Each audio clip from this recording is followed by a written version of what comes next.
यदि व्यक्ति प्रत्येक दिन की शुरुआत एक उद्देश्य के साथ करे तो वह अपने लक्ष्य को प्राप्त कर सकता है। जो मनुष्य कर्तव्य, प्रेम, सेवा और सत्य का पालन करता है वह धर्म, ईश्वर, पूजा तथा भक्ति से परिपूर्ण होता है। मनुष्य के जीवन का सबसे सच्चा मित्र उसका आत्मविश्वास होता है। हमारा किस्मत नहीं लिखता है जीवन के हर कदम को, बल्कि हमारे कर्म, सोच और मीठी बातें लिखते हैं किस्मत को। शास्त्र के अनुसार जितना निंदा करने वाला दोषी होता है उतना ही दोषी निंदा सुनाने वाला होता है। व्यक्ति को अपनी कमजोरी और राज किसी को भी नहीं बताना चाहिए। विश्वास वह शक्ति है जो जीवन को प्रकाशित कर सकता है। छोटी छोटी बातों को अपने दिल में रखने से बड़े बड़े रिश्ते नाते कमजोर हो जाते हैं।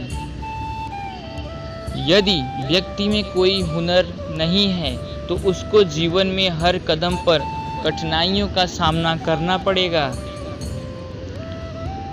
जीवन का आनंद उन्हीं को मिलता है जो प्रतीक्षा करते हैं।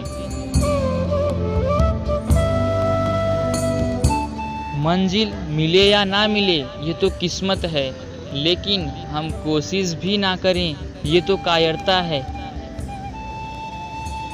मनुष्य को बादाम खाने से नहीं बल्कि जीवन में ठोकर खाने से बुद्धि आती है।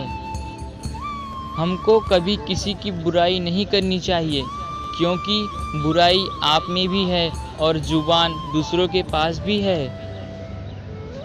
आपको इतना कड़वा भी नहीं होना चाहिए कि कोई आपको थूक दे, और इतना मीठा भी नहीं होना चाहिए कि लोग आपको निगल जाएं। यह सच बात है कि किसी दूसरे की सहायता करने का वक्त किसी के पास नहीं है, लेकिन दूसरों के काम में अड़ंगे डालने का वक्त सभी के पास होता है। अगर आप सही हैं तो आपको गुस्सा होने की कोई ज़रूरत नहीं, और अगर आप गलत हैं तो आपको गुस्सा होने का बिल्कुल भी हक नहीं है। इंसान अपनी किस्मत को दोष देता है और यह नहीं सोचता कि यह बीज हमने ही बोया है। निंदा आकाश की ओर फेंके गए उस पत्थर के समान है जो लौटकर उसी पर गिरता है जिसने उसे फेंका था। दुख भोगने वाला व्यक्ति तो आगे चलकर सुखी हो सकता है, लेकिन दुख देने वाला व्यक्ति कभी सुखी नहीं हो सकता। आपकी बुराई वही लोग करते हैं जो आपकी बराबरी नहीं कर सकते हैं।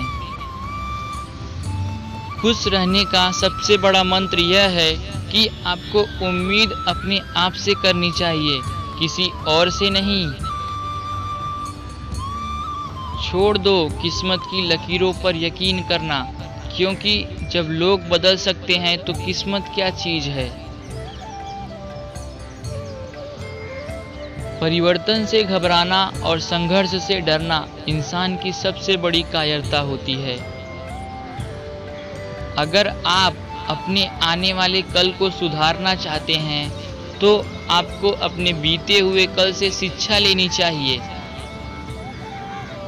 हमारा गुस्सा वो हवा है जो हमारी बुद्धि के दीपक को बुझा देता है।